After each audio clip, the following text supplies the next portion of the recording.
CP, you call him CP2. I call him CP3. Chris Paul, future Hall of Famer, one of the greatest point guards of all time, signed a 1-year, $11 million plus deal with the San Antonio Spurs to team up with Wemby and Greg Popovich.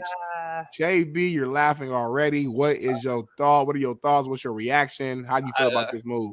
Let me cook, because if you don't see why this guy went where he went, then you're a fool. You are absolute blinded by what you really think this guy is. And I've been telling y'all what this guy is. He's a nobody. He is the most overrated player in the history of the NBA. He is a nobody, always hurt when it counts, soft as shit, but also has an asshole mentality where nobody likes the dude. Everyone I've talked to said they hate the dude that actually played with him, by the way, unless you're his homie or fanboy, like you're LeBron or one of those homies. Other than that, guys that played with them, can't stand him. So he's an asshole to boot, on top of always being hurt in major games. Plus, he is a absolute choke artist in big-time games down the stretch. So let's dive into this move right here. This is a perfect fit for him. You know why? Because they're a team that'll nowhere close to winning anything. The San Antonio Spurs. And CP2 knows it. And why, if you are so great, Smitty, why would you ever go to a team at this juncture of your career, this old, this hamstrung with injury after injury and always hurt and miss big games? Why would you go to a team, Smitty, with a up-and-coming star, no one else, and no shot getting out the West for a ring title? Wouldn't you think that if you're one of the best point guards that y'all think he is, that he'd be chasing a ring at this stage in his career, not just going to play another year? Why isn't he chasing a ring? Because he's who I told you he was. He is a most overrated player of all time who just wants to pad the stats. He can care less about winning a title because this is his DNA. This is who he is. He's going to the Spurs, Smitty? Now, you give me 2 reasons why. I'll give you 2. You give me 2. Here's my 2. Because no one else wanted him. Number 1. And 2, he just is going to throw lob after lob after lob to a 7'9" creature and just fucking throw it up and pad his stats and try to move up the rankings in the all-time point guard stats because he's played so goddamn long. Let's be honest, Smitty. Why would you go there? They're not winning nothing in San Antonio. They're not even close. They're years away. This guy is the most overrated point guard of all time, maybe one of the overrated players of all time. And it doesn't shock me that he went there, but I actually feel a certain kind of way. I actually feel, Smitty, like he kind of copped out and just sold out and just like, fuck it, my shit's done. I'm going to go to San Antonio. Why wouldn't he be trying to go somewhere where they have a shot? Like, at least go to, like, I was not hoping, but I was thinking, oh, he's going to go fucking Lakers. You already know, I was like, he's going to end up with the fucking Lakers and LeBron. He ain't got no shot either, so I mean, that would have been. But they got a better shot. The Lakers, let's be honest, the Lakers can beat anybody in the West other than the Nuggets. I'm going to be honest. I thought they could have beat anybody in the West besides the Nuggets. The Nuggets just have a matchup nightmare for the Lakers. Other than them, they could have beat Dallas, in my opinion, the Thunder, the T-Wolves. I think they could have beat any of them guys. This is just last year in the playoffs. So the Lakers are much closer than San Antonio, Smitty. Let's just be real. Come on now. I'm saying that, but again, you act like the Lakers was just, oh, you got to trip. No, it's not a real. I'm not turning this to a Laker conversation. Just keep it on the San Antonio Spurs. The bottom line is he went to the Spurs. That's why he's a joke. That is why nobody really wants him. He's over. I don't know why he was even continuing to play. Just go on TNT and kick it with those guys because your shit is over. You're never going to win a title. Now it's just cemented. It's cemented. Like, you can't wake up today, Smitty, thinking, all right, I got a young San Antonio team. We're about to go deep in the playoffs. This team's horrible. You got Wembanyama, and that's it. You got an aging coach who's a woke leftist now who wants to just talk about bullshit, and he don't even want to coach no more.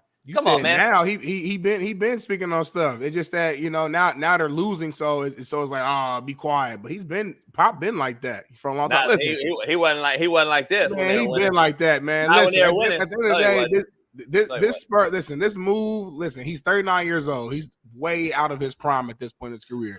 Chris Paul is a competitor, and he wants a chance to be able to play and as well as also make as much money as he possibly can while still playing at this point in his career. He's 39 years old. He's a small guard.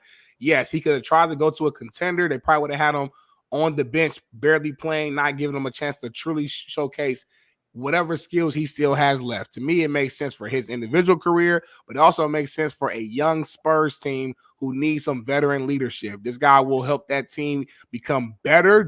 He will definitely tremendously help Wemby for some of the reasons that you actually listed: the pick and roll, the lobs, and again, just the overall knowledge. You often talk about just these young guys not having any knowledge in pro sports and not being developed, this, that, and the third.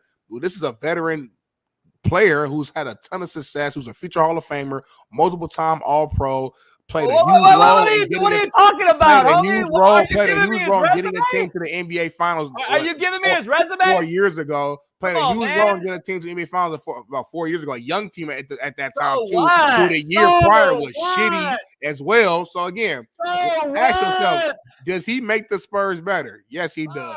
If you know basketball, yes, he does make the Spurs better. Are they a championship team?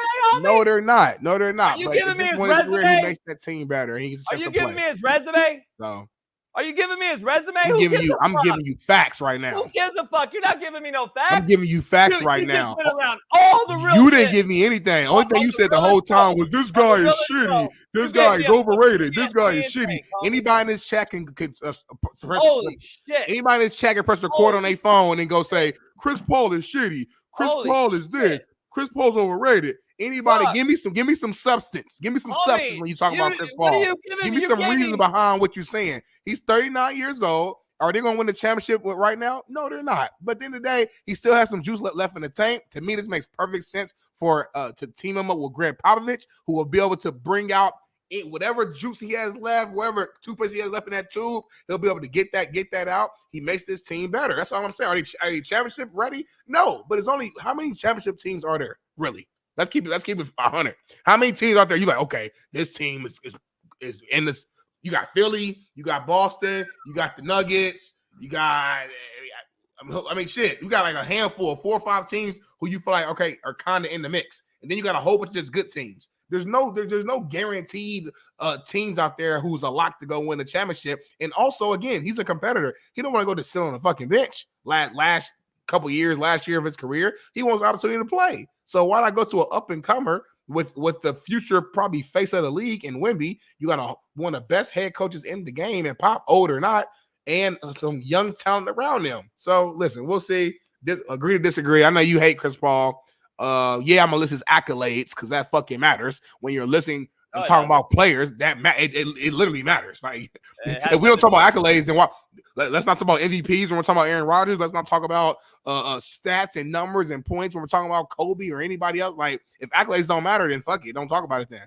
Like, at all. Anybody. Nothing. You're talking about 39-year-old. You're acting like this motherfucker's going to somewhere to win or something. What you gave me his whole resume rundown for no reason whatsoever. You didn't listen to nothing I said. You don't make that team better. You try to act like that team is needing Chris Paul to be better. That team don't need Chris Paul, homie. Chris Paul's fucking nobody now. He's 39. He needs to come off the bench. If I'm 39 years old, I want to come off the bench and win a title. This guy's the number one illusion is what? He is a ring has eluded this man. That is period. A ring and a title is what has eluded him his entire career. And you're endorsing him going to become he wants to play at 39. Who cares? He's nobody. He's never going to win. And if at 39 years old, I want to just play. No, at 21 years old, I want to just play. At 39, I want to come off the bench and help a young team learn how to win. But this guy's not a winner. That's why he went there, because he don't know how to win. He's an absolute nobody in this business. And if you put him over John Stockton, Gary Payton, or any other big-time guard, you're delusional. How many rings did Gary Payton win in his prime? He's not that guy.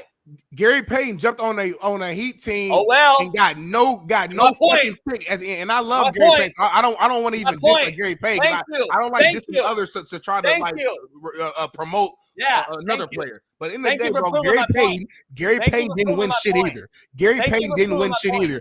Gary Payton didn't win shit either. John Stockton. Proving my point. Stockton didn't win shit either. The guy who you love. You're naming other players who didn't win shit either. So if you're gonna bring in that energy with CP, bring the same thing to John Stockton. Let me bring Stockton. I'm talking. Okay. John Stockton don't know how to win either. Gary Payton, I guess, don't know how to win either. Then I guess Charles Barkley don't know how to win either. The list goes on and on, JB. So make it make sense. Don't show favoritism because you like a motherfucker over another motherfucker. Keep it the same way. If you lose and you ain't win the championship, then you a loser. If you win, you're a winner. Keep the same energy with every single player. Let's talk about it. Gary Payton left. Gary Payton left and won a fucking title, youngster. Little youngster that don't know shit. I voiced it. I told you. You won a title not getting no fucking playing time with the Miami Heat with Shaq and D Wade. OG, who knows everything. How many? But he didn't get. Listen, Chris Paul wants to play. We can't hear you over each other. We can't talk over each other. So you're gonna I already let you talk for fucking 10 minutes. You gonna let me talk? You cut me the fuck off on my whole last take. You just gave your CP2 take, homie. I'm on mute. You just went your CP2 take. I just let you do a whole CP2 rant. That was absolute garbage. Now let me rebuttal it. So your young ass has no clue that John Stockton played on how many teams? 1. So how many has CP2 played on? How many? How many fucking teams has he been on? And you just proved my point with Gary Payton, homie. Gary Payton chased a ring at the end of his career, did he not? And he won one. He won a ring, Smitty. Oh my God. Why would you chase a ring at 39? Because that's what it's about. But this young pussy right here, Chris Paul, doesn't want to think about that. He don't want to chase no ring. He's pussy. He wants to go fucking chase accolades. And want to throw lobs to Wimby. You're a nobody. You're the biggest choke artist, bust, point guard of all time. Period, point blank. Gary Payton chased a ring at this age because he knew that's what it was about. This motherfucker don't give a fuck about no team. He's all about himself. It's clear as fucking evident. He don't even play when it matters. What do you mean? How is he about his team? Get the fuck out of here. Gary Payton got a ring. This guy didn't. John Stockton played with 1 team, Smitty, not 8. 8 teams. You're saying 2 things right now. So on one end, you're praising Gary Payton for chasing a ring and switching teams and going to a contender and chasing and getting the ring. On the other end, you're praising John Stockton for staying still. I'm talking now for staying still on one and staying on one team his whole career and not winning. So Chris Paul, who's been hopping around from team to team to team, contender, trying to chase a ring like you're giving fucking Gary Payton praise for. Failed to do so. Now he's at a point where you have to go where they're going to pay you and they're going to allow you to play. You can only go to where they're going to fucking bring you on the team. He's going to the Spurs at fucking year 18, whatever year it is. And now is the issue. He just left the fucking Warriors. He went there for the reason you're saying, to play. Like, bro, make it make sense. You're a walking contradiction, JB. You're contradicting yourself in your own tape. You're praising one guy for chasing a fucking ring. Then you're praising another guy for staying still. But then you're dissing Chris Paul for going from team to team to team. Just call it what it is. You don't like Chris Paul. So even when Chris Paul does the same thing as other players, you fucking down him and praise them. That's what it is. Chris Paul can go save 10 fucking dogs from a burning building, and you're gonna find some type of excuse, some type of diss, some type of reason to go at them. You show favoritism to players who you fuck with from your era, and you diss players from this era who you don't like. Just call it what it is. If you keep it real and call it what it is, I'm not tripping. Just call it what it is. I don't like certain people either, JB, but I'll know that. Say it. Really, we already know that. Why are you acting like well, let's move on. That's what it is then. That's what it is. I mean, we already know that, though. You're pointing out the obvious. Well, we got new viewers on here who don't know that. How is it a contradiction when everybody already knows I don't like them? Everybody don't know, JB. Everybody don't know. Everybody don't know. You got to get the same fucking listeners every single show. Everybody single the same listener. Everybody in here knows I don't like CP2. How is it a contradiction? That's all we move on. That's all it is right there. You don't like him, so no matter what he does, you're going to find a way to diss him. So Gary Payton was on one team. Gary Payton was on one team his whole career. He went to a second team, and then he finally went to the Heat to win it at this age, same age, 39, 40 years old. He went and got a ring. My point was, CP2, we already know you went to 7 fucking teams. My point is, why don't you go get a ring? Why aren't That's you what he was chasing trying to do. He wasn't chasing the ring in Golden State last year. He got booted out of Phoenix, homie. All right, anyway, we already know how I feel about him. I don't think he's going to be anything, so it is what it is. So, I mean, I've been calling him a bleeder and a fucking loser for 5 years on this show. It's not like I just came up with the fucking notion that CP2 is shitty all of a sudden. It's not like, how the fuck is that a contradiction? I've been saying this shit for 5 years. Like, what do you Shout out mean? to Chris Paul, future Hall of Famer. I got receipts. I've been calling Candace Parker CP3 for 5 years, homie. What do you mean? Go check it out. Shout out to the future Hall of Famer, Chris Paul. Yeah, because it's mediocrity is the new excellence.